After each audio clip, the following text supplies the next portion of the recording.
All right, so today we're going to be diving into large reasoning models, or LRMs. LRMs. Yeah, LRMs for short. Right. It might sound like something right out of, Star Wars or something like that. But Uh, I think by the end of this deep dive, we'll see that it's more fascinating than frightening. yeah, for sure. And we've got a ton of research to go over, so Yes. let's just jump right in. Sounds good. So we've all heard of LLMs, large language models. Right. But LRMs are kind of the next evolution of that, right? Yeah, so it's a really fascinating shift we're seeing from LLMs, large language models, to LRMs, large reasoning models. Yeah. And, we all know about LLMs. Those are the ones that can generate text and code, but LRMs are taking it a step further. Right, and I think that step further is kind of indicated in the name. For sure. It's the reasoning part. Yeah. So it's not just spitting out an answer. It's actually spending some time, in the process, thinking about it. Right. Exploring different solutions, refining the approach. Exactly. It's all about quality over speed, just like how we as humans would solve problems. Right. We don't just jump to the first answer that pops into our head. Right. We like to weigh different options, consider the consequences. Exactly, and that's what these models are doing. Yes. And so, there's a whole bunch of big names that are doing some really interesting things in this space. For sure. We've got OpenAI's, models, Google's Gemini thinking model, DeepSeek's R1. But for this specific deep dive, Right. we're going to be looking at this one research paper Yeah. called On the Emergence of Thinking in LLMs, Searching for the Right Intuition. That's a good one. Yeah, so they lay out a really compelling framework for understanding, how are LRMs being trained to think. Right. And the core idea is actually very intuitive. Yeah. It's essentially they're viewing thinking as a guided search.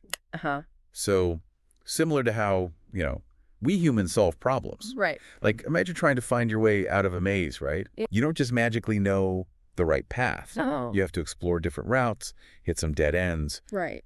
backtrack a little bit, Yep. learn from your mistakes, and that's what these LRMs are doing as well. Yeah. But this whole search element in AI, it's not totally new, is it? Right. It's not. I mean, we've seen hints of this in earlier research like self-consistency and process reward modeling. Exactly. Even AlphaZero, that chess-playing AI. Mhm. So I guess the question is, what's the simplest, most scalable way to make this search happen within the world of LLMs? So the paper acknowledges those past approaches, Yeah. like you mentioned, self-consistency and process reward modeling. But the question they ask is, what is the most simplest and scalable way to make search happen in the world of LLMs? Yeah. And so that's where the proposed method comes in, Okay. which is reinforcement learning via self-play, or RLSP. RLSP. So tell me a little bit more about that. Like, how does that actually work? So it's a pretty straightforward three-step process. And so the first is supervised fine-tuning, or SFT. SFT. And this is essentially where you give the LRM a crash course in reasoning. Uh-huh. You're showing it how it's done. Right. You can use human examples for that or synthetic data. Okay. But this step is optional if you use the right rewards in the next step. Okay, so it's optional. Yeah. But essentially they're trying to prime the pump a little bit. They're giving it a little bit of like, okay, here's how you reason. Exactly. You can think of it like... Here's the textbook. Study this. Right. All right, so what's step 2? Step 2 is all about encouraging exploration. Okay. So it's called exploration reward. And basically you reward the LRM Nice. for trying out different reasoning paths, even if they don't immediately lead to the correct answer. I see. So you're kind of saying to the model, hey, it's okay to be wrong. Oh, I love that. Just keep trying new things Yeah. and learning from your mistakes. It's all about encouraging a growth mindset, Exactly. even in our AI friends. Yeah. Okay, so we're learning the basics. We're exploring options. Right. But how do we know if we're on the right track? Right. And so that's where step 3 comes in. Right. That's where step 3 comes in. Reinforcement learning with outcome verifier. Exactly. So this is where the rubber meets the road. Okay. The LRM gets feedback on whether its final answer is actually correct. So it's kind of like it's submitting its homework, Uh-huh. and the verifier is like the teacher grading it and saying like, yes, you got it right, or nope, try again. Exactly. Okay. And the beauty is that the LRM learns from its mistakes, Uh-huh.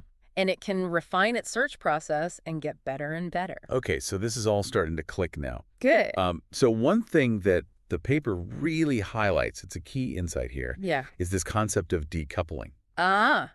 So they're separating the reward for exploration from the reward for getting the right answer. Right. Why is that so important? So this is all about preventing the LRM from gaming the system or taking shortcuts. Because by separating those rewards, you're forcing it to genuinely explore different reasoning strategies rather than just focusing on getting the right answer by any means necessary. So you're saying don't just memorize the answers, show your work. Exactly. Right. Yes. Show me how you got there, and I'll reward you for the effort, even if you make some mistakes along the way. Exactly. So what's really cool about this is that we're seeing some really interesting, almost human-like behavior in these LRMs. It does, and the paper gives some great examples of that. Yeah, tell me about some of those. So one is they describe how the Llama 3.18b model solved a geometry problem. And what's remarkable is that the model actually backtracked. Wow. And self-corrected. That's amazing. Demonstrating a form of learning from its mistakes. So it's like it went down the wrong path and then realized it and thought about what went wrong and then tried a different approach. Exactly. It's almost like watching a human student, struggling through a problem. Exactly. And it's not just this one model. Okay. They also show how the Quen 2.532b instruct model, which is from a completely different model family, exhibited the same backtracking and self-correction behavior when solving a number theory problem. So it's happening across different models. This RLSP approach is kind of creating these emergent behaviors. Yeah. But it's not just about the behaviors themselves, right? Right. It's about whether it actually makes a difference in terms of the accuracy of the answers. Exactly. So they actually get better at solving problems. And what's really encouraging is that they did find significant performance boosts across different models and data sets. So give me an example. For example, the Llama 3.1-8b instruct model saw a 23% performance boost on a challenging math data set after RLSP training. Wow, so 23%. Yeah. That's significant. So it's not just cool behaviors, it's actually leading to better answers. Exactly. And they also compared it to, self-consistency, which is kind of like taking a majority vote among a bunch of answers that the model generates. Right, yeah. And what's interesting is that these RLSP models actually outperformed self-consistency on the data sets that they used. So it seems like it's more efficient. It is, and that suggests that RLSP leads to a more efficient and effective kind of thinking. Okay. It's not just about brute force generating a bunch of answers and hoping one is right. Yeah. It's about systematically exploring and refining reasoning strategies. It's kind of winning the efficiency race. Exactly. It's getting to a better answer with less wasted effort. Right. But the paper doesn't stop there, does it? No, it doesn't. It also kind of delves into the why. Like, why does RLSP work? Right. And they propose a really interesting theory that kind of ties it all together. It does. So tell me a little bit more about that. So this is where it gets a little more theoretical, but bear with me because it's really fascinating. Okay. So the theory is inspired by recent mathematical research. And it essentially says that longer, more complex reasoning chains give these models more computational power. Okay. It's like the more steps they take, the more tools they have to solve complex problems. So it's not just about taking any steps. Right. It's about taking the right steps, the steps that kind of build on each other and unlock new levels of understanding. Exactly. So RLSP is encouraging the models to generate these longer reasoning traces by rewarding exploration, forcing them to really think through these problems. Yeah. It's kind of helping them unlock their full computational potential. Exactly. You can think of it like RLSP is giving these LRMs the mental workout they need to become truly powerful problem solvers. But the thing is, all of this research was done on relatively small models and data sets. Right. So imagine what could happen if RLSP was applied to truly massive models with access to, mountains of data. The potential is truly mind-boggling. We're talking about AI that could potentially revolutionize entire fields. Right. It's incredible. Now, before we get too carried away, the researchers also addressed another really important question.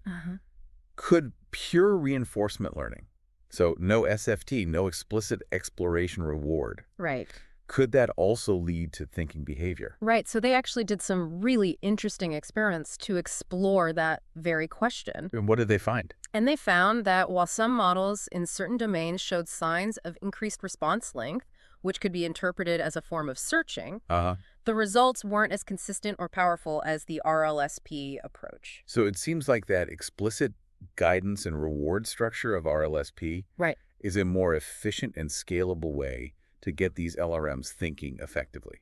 I'd agree with that. It seems like RLSP strikes the right balance, giving the models both structure and freedom to explore different reasoning paths. It's like giving them the tools and the encouragement to become expert thinkers. Exactly. Now, speaking of thinking, there's one more really fascinating question that the researchers raised that really gets to the heart of, what do we even mean by thinking in AI? That's a great question. And that is, are these emergent behaviors, particularly things like backtracking and self-correction, are they truly novel?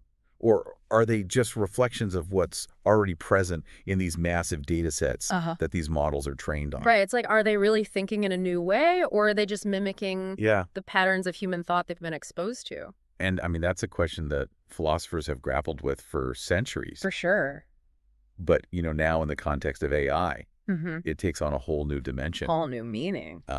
And to their credit, researchers are very upfront about the fact that they don't have a definitive answer yet. Yeah. They acknowledge that the behaviors that they've observed, while impressive, might not be truly exceeding human cognitive abilities at this point. Right. But that's the beauty of scientific discovery, right? Exactly. Every answer just leads to more questions. Yeah. More paths to explore. For sure. And, this research is a perfect example of that. They've made some significant progress in training AI to think more effectively. Yeah. But they've also opened up these new avenues of inquiry. Exactly. And that's what makes this entire field so exciting. Yeah. We're standing on the precipice of a new era of AI, one where machines aren't just tools, but they're actually partners in problem solving and discovery. Partners that could help us unlock, scientific breakthroughs, develop life-saving medical treatments, maybe even tackle some of the biggest challenges that humanity's faced for millennia. For sure. It really does feel like we're on the verge of something extraordinary here. It's a truly exciting time to be involved in AI research. And this paper on RLSP is a perfect example of that. Just one example of the incredible work being done to really advance our understanding of how to train these AI systems to think more effectively. And it's important to remember that the future of AI isn't some predetermined outcome. Right. It's something that we're shaping right now. Absolutely. With research that we do, the questions we ask, the directions we choose to explore. It's a collaborative effort involving researchers and developers and policymakers and the public. We all have a role to play in making sure that AI is developed responsibly and used for the benefit of humanity. Absolutely. And speaking of exploring further, for those who want to dive a little bit deeper into the details of this research, we've got a link to the full paper in the show notes. Great. You can find all those fascinating examples of emergent behaviors that we've been talking about. Yeah. Along with, the researchers' insights, proposed directions for future work. It's a treasure trove of information for anyone interested in the future of AI and how we're teaching machines to think. So keep those questions coming. Keep exploring. Absolutely. Who knows what you'll uncover? Exactly. The best discoveries often come from asking the right questions and just following your curiosity. Absolutely. That's what makes this field so dynamic and engaging. Yeah. There's always something new to learn and explore. Well, I think on that note, we've reached the bottom of this deep dive into the world of thinking machines. It's been a great dive. We hope you've enjoyed the journey and that you'll continue to explore this fascinating topic long after the episode ends. Remember, the best deep dives are the ones that spark your own curiosity and lead you to ask your own questions. That's right. So keep thinking, keep exploring, and keep diving deep. Until next time, stay curious. Stay curious. It really is incredible to think about all the possibilities. Yeah, and I think it's important to remember that, we're still in the early stages. Oh, for sure. This RLSP research is really just scratching the surface of what might be possible. But it's such a promising start, right? Absolutely. And it really highlights, kind of the power of this idea of thinking as a guided search. Yes. I mean, it's elegant in its simplicity. It is. But also incredibly powerful in its implications. For sure. And so I'm curious, like, what are some of the potential applications of this technology? So the applications are really vast, and I think as these models continue to improve, we're going to see them being used in more and more domains. Yeah, give me an example. Like, what are some specific areas where you see this making a real difference? Sure. So one area that I'm really excited about is education. Okay. Imagine having personalized AI tutors Yeah. that can adapt to each student's individual learning style and pace. That would be incredible. It would revolutionize the way we learn. Yeah, it would be like having a, personal Socrates for every student. Yep. Guiding them along, asking them the right questions, helping them to really think critically. And it's not just about education. Yeah. We could see these models being used in scientific research Right. to help scientists analyze massive data sets, identify patterns Yeah. that would have been impossible for humans to see. To make those breakthroughs that much faster. Exactly, accelerating the pace of discovery. Yeah. And then in healthcare. Sure.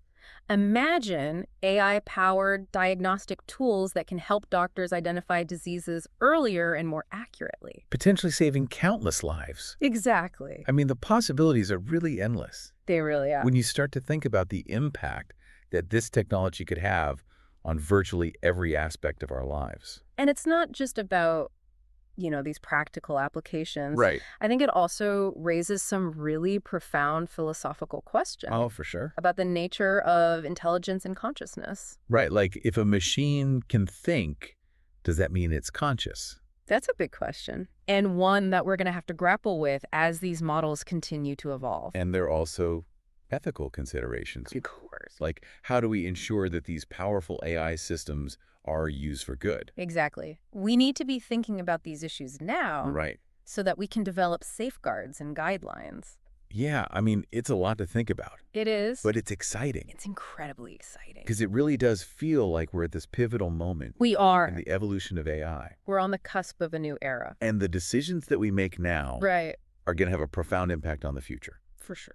So it's important that we have these conversations. Yes. That we explore all of the possibilities, both the good and the bad. Absolutely. We need to be having these discussions involving as many different voices as possible. Because ultimately, the future of AI is up to all of us. It is. It's a collective responsibility. So let's embrace the challenge and shape this technology in a way that benefits all of humanity. I couldn't agree more. And for those listening who want to continue this conversation, yes, or learn more about this fascinating field, we encourage you to check out the show notes for some additional resources. Absolutely. There's a whole world of information out there waiting to be explored. And remember, the best way to learn is to just dive in and start asking questions. Exactly. Stay curious. Well, I think that brings us to the end of part 2 of our deep dive into large reasoning models. Time flies when you're having fun. It really does. And learning about AI. We'll be back soon with part 3 to wrap things up and explore some of the philosophical and ethical implications of this technology. Stay tuned. All right, so we're back for the final part of our deep dive into LRMs. LRMs. And, we've covered a lot of ground. We have. Talked about, how these models work, the RLSP training process. Right. Some of the potential applications. But now I think it's time to really grapple with some of the bigger questions. Yeah. The philosophical and ethical implications. Exactly. Because as these models become more powerful and more sophisticated, it's going to become increasingly important to think about, the potential impact they could have on society. And on humanity as a whole, right? Absolutely.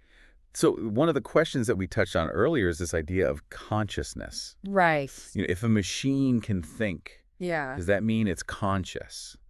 It's a question that has puzzled philosophers for centuries. Yeah. And now we're starting to see it play out in the real world. With these AI systems. Exactly. And I don't know if there's an easy answer. I don't think there is.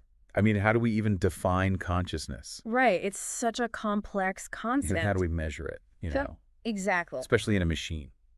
And even if we can't definitively say whether or not these models are conscious, I think it's still important to treat them with respect as entities that are capable of, some level of thought and reasoning. And I think that's a really important point because it's easy to get caught up in the, the hype, the excitement, the fear, all of that. Yeah. And forget that we're dealing with, powerful technologies that have the potential to really impact our lives. And I think that leads to another important question. Yeah. Which is, who's responsible for the actions of these AI systems? Like if an LRM makes a mistake. Yeah. Who's accountable for that? Is it the developers who created the model? Right. Is it the users who are interacting with it?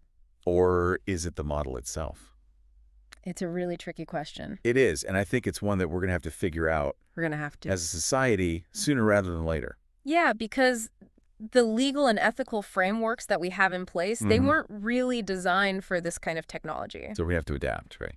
We are. We're going to have to create new laws, new regulations, new ethical guidelines. To ensure that these systems are used responsibly. Responsibly and ethically. And for the benefit of all. Exactly. So it's a lot to think about. It is. But it's also really exciting. It is. Because it's not every day that we get to be part of a conversation that's shaping the future. That's true. And I think that's what we're doing here today. I think so too. So thank you for joining us on this deep dive. It's been a pleasure. We hope you've learned something. I hope so. And most importantly, we hope that you'll continue to explore this fascinating topic. Yes. Keep asking questions, keep learning, and stay curious. Until next time. Stay curious.